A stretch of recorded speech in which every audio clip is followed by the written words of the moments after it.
Hi everyone. Hi everyone, and welcome to this video. I'm gonna talk to you about the marking on NAATI.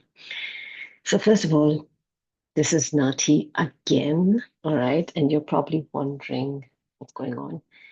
I got my results yesterday.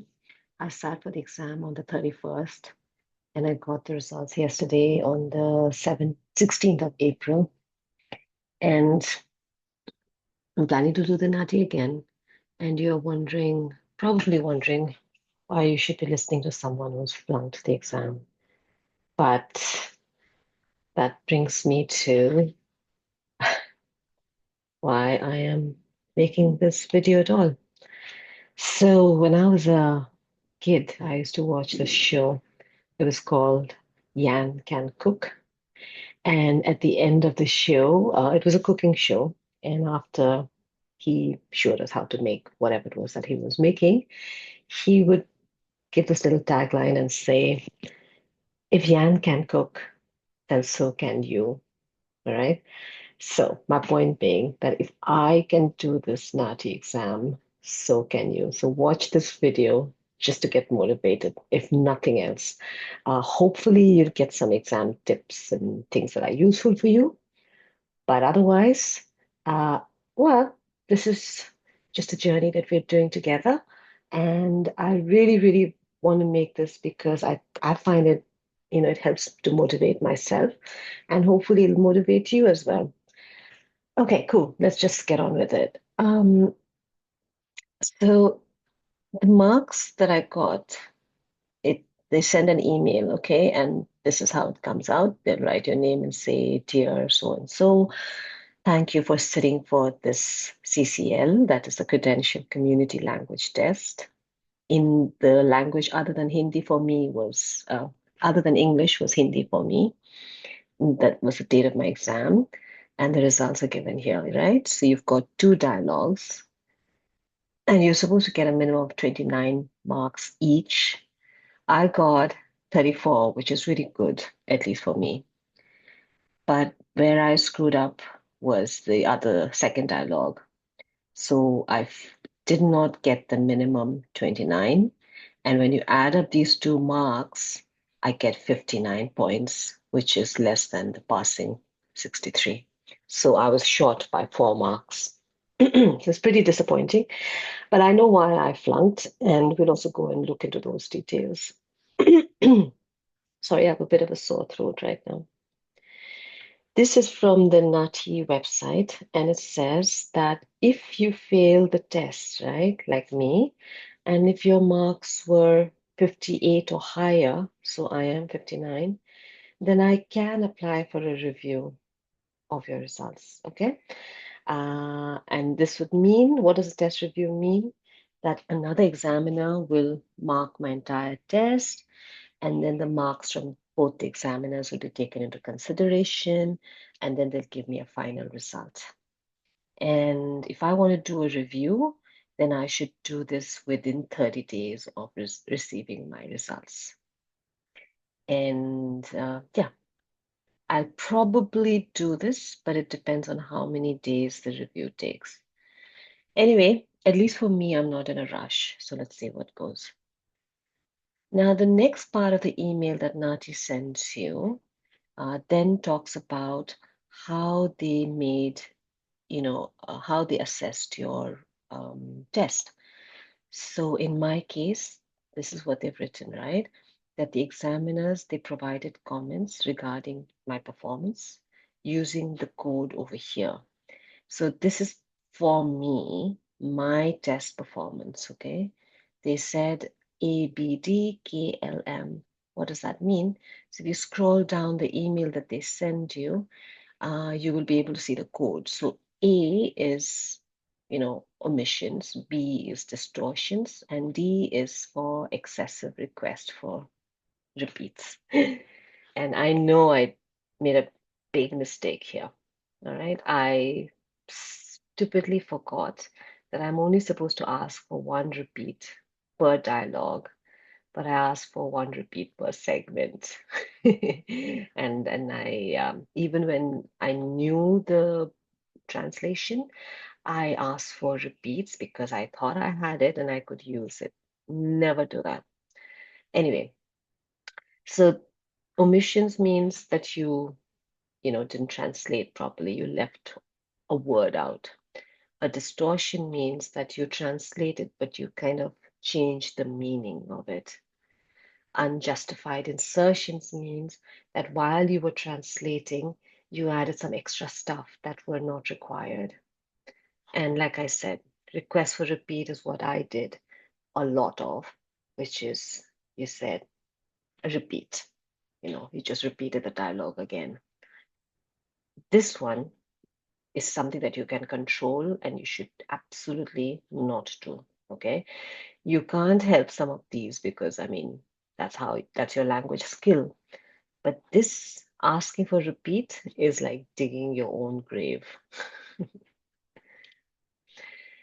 Yeah. So overall, the NAATI website, this is from NAATI, by the way, the blue text. The NAATI website says very clearly that they test you on accuracy, right? Which means how correct the information is to see that you're not removing or adding any information and that you're not repeating segments. Not more than one repeated segment per dialogue. I understood this as you can do one repeat per segment. Very stupid. Now, the second, it goes on, as you can see, ABD was for me for the accuracy, and the other one was for KLM, which is the quality of language codes. And under this, you have K is unidiomatic usage of in load, L, which is incorrect sentence structure, and M, which is grammatical errors in load. Now, to be honest, I expected mistakes here anyways, because I am not a native speaker of Hindi, okay? Uh, I speak Hindi outside my house if I have to go out and, work and talk to my friends, watch a movie. I can understand it, everything, but I don't use it at home. It's not my native language. So because of that, I expect to have these kind of mistakes, things like unidiomatic usage, a language, the way you say it, somebody who's a native speaker of Hindi would not have said it. That's an unidiomatic usage. So something like, for instance, in English, if I were to say, what is your good name? So you know that that person may not be a native speaker of English because native speakers of English don't ask, what is your good name? They'll just say, what is your name? So that's not something to laugh about. It's just the fact that you are a native speaker of another language and now you're trying to speak in English. Similarly, for me, my native language is something else. So when I speak in Hindi, I have my own version of what is your good name, going on in Hindi. So I expect these to happen because of that.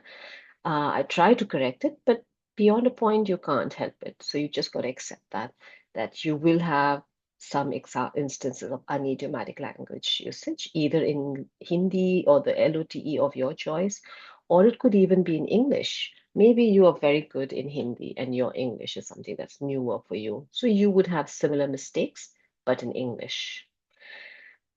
Incorrect sentence structure, similar again, the sentence is not correct. The meaning is there, but the way I put it together is incorrect. All right. Grammatical errors in LOT, for me, a big one as a non-native speaker is the gender, right? Hindi has a lot of ka, ki, uski, uska, and I kind of make mistakes there because, again, non-native speaker, my language does not have genders. So similar like that. And just like as I was just telling you, there are KL, L, and M codes for me. Someone else might get similar, assessment, but in English, that their English had unidiomatic usage, incorrect sentences, or grammatical errors. Uh, I think inappropriate choice of register, in my understanding, is essentially that you didn't have many words. Your vocabulary was not very rich in either language, English or the Lot. So when that happens, when you're translating, you don't really have many words, and so you kind of inappropriately your choice of words is small. It's not vast, big. That's how you have richer vocabulary.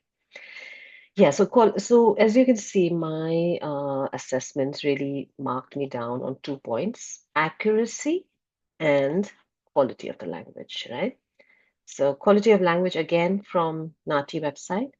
Quality means you have used good sentence structure, the way you speak your language is very natural, your pronunciation is good, there's a right level of formality, which means that you are, uh, if you're talking to someone, you're speaking with in the right, you're not talking to your supervisor saying, "Yo, how are you?" Right? And you're not making many grammatical errors. All right, moving on. The quality of delivery is another section of assessment where they will be looking at whether you're pausing too much. Pausing means you're stopping, making those sounds. Excessive hesitation, like you're like, all right.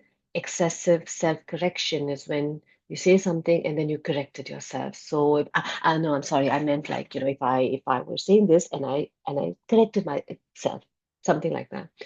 Wrong direction, I think, means that, I mean, like as the word says, instead of translating it in a certain way, you translate it in the absolute opposite, right? So instead of telling someone to go up, you told them to go down. And then exceeding the time limit means that you were maybe not starting your exams, the next segments fast enough. So you're taking a very long break between one segment and the other. And the last bit is no attempt to render, which means that you probably were either nervous or you didn't know what to say, you didn't understand the sentence, or sometimes your mic didn't pick up your voice and it didn't record it. So the examiner, when they checked your, test, they found nothing. There was empty silence. So that's what happens. That's what they call no attempt to render. So as I say, here they're really checking for, NAATI website says, no pauses, hesitations, and self-corrections. Okay, so I've got to wind up now, but let's do this with me. Write down your next action, what you're going to do, okay? If you failed, here are two things you can do. Either you can ask for a recheck of your exams, and that would be possible if you got 58 and above. Or if you have some limitations on time or whatever, then I would say go for a retest. If you have some money, I know it's painful, $800 is a lot of money. But if you can, then retake the exam. And if you're doing it for the first time, then don't worry. If you practice and if you watch all the videos from me and everyone else, and also really read the NAATI website itself, then I think it's going to be pretty easy to pass. Go to the real NAATI website, which is I'm sure you know this, but it's naati.com.au, all right? And then I'll probably have a video where we go and figure that out next time. All right, then, I gotta go now. मुझे जाना है, मुझे माफ कीजिएगा, अब मैं यहीं पर रोकूं. देखो, see, this is exactly what I'm saying, right? My Hindi. Bye.